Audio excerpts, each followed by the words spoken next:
Headed down to Hurlands Pickleball and Paddle Club today. It's located down in Farnham, which is southwest of London, out past Guildford. So it's not exactly in London, but it's actually worth the trip. As soon as we got in the door, we're greeted by two very polite members of staff. They do have a shop, a few rogue things in there though. There's some head rackets, aka clubs, and there's some Skechers, if anyone's looking at a new pair of Skechers. They have a work from home space and a cafe and a bar and stuff, which is very cool.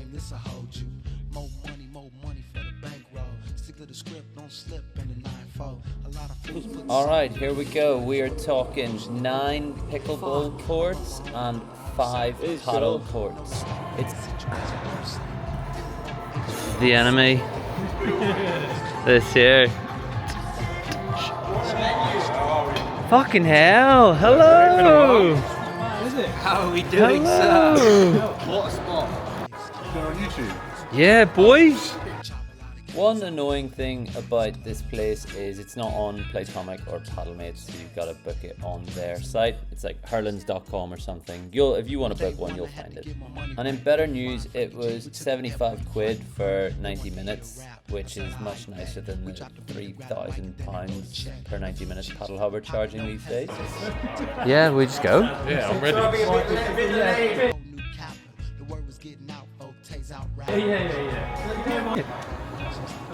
The fucking little Lamorzoka. The colours are so much better. They're fucking cool. Yeah, the reason why I agree. Yeah. It's just so Ross the whole game was just like, it's okay, you're finding your reach. I can imagine being super nice. You should have gone to Ross, like you can just say that I'm shit. Alright, let's get into it. I'm just going to go through my experience today at the Hurlands Club, pros, cons, whatever, in no particular order and with absolutely no structure. First thing is, if you play in these two middle courts, the fairy lighting, as cool as it looks, is actually quite annoying when you're playing because it reflects off the glass, so it looks like there's about 5,000 sets of lights. Maybe there is about 5,000 sets of lights, but it looks like there's about 25,000. This place was set up by 2 professional pickleball or ex-professional pickleball players, which is reflected in the 9 pickleball courts.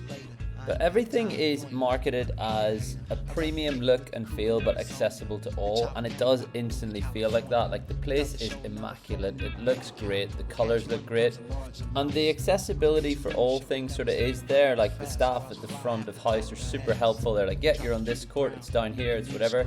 And then we actually swapped courts because of this fairy lighting thing, and there was a girl who is apparently, according to Sam anyway, one of the top 5 or top 10 in the UK, came over, she works there, super helpful, was like, look guys, you need to jump over here, you're on here until 5:30, etc, and then you're all good.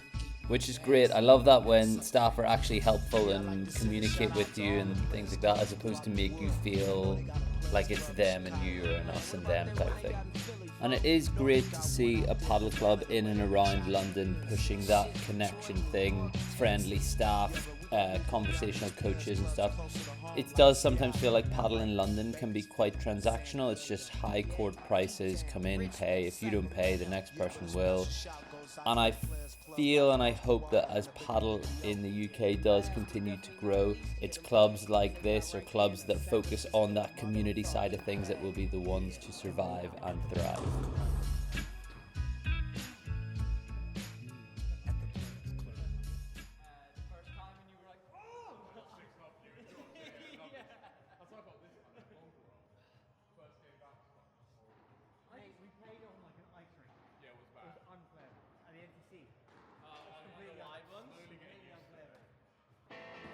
One downside here for me was the roof height. It's just like, it's a little bit lower than the likes of Paddle Hub Epsom, if you've ever played there. That would be the local club that I do play at.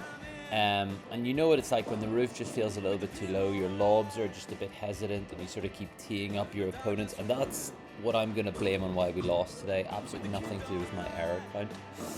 That and the fact that Dan here in the purple shorts gets to every shot that has ever been hit on a paddle court.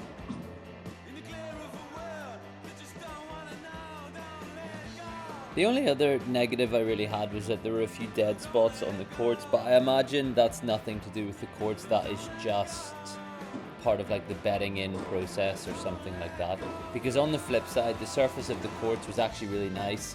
The bounce was mostly consistent, and they were actually a little bit soft, which is great because if any of you guys are irresponsible paddlers and play 5, 6, 7+ times a week and twice a day, your body can leave a bit hanging, whereas it actually felt quite good on this court, and it felt good after the game as well, which was nice.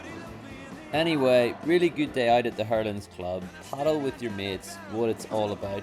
If you did manage to make it this far in my first paddle YouTube video, hit the subscribe button, that would be great. If you ever want a game, comment, call me out, whatever. If you want smoke, come and get it, I'll play you. I'd love to play in more paddle clubs in around London, even travelling a little bit further if there was some fun games going.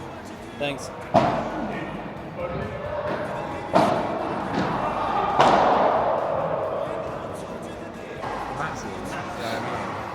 That is the only downside to the roof in here for me. Yeah. The roof and how far away it is from...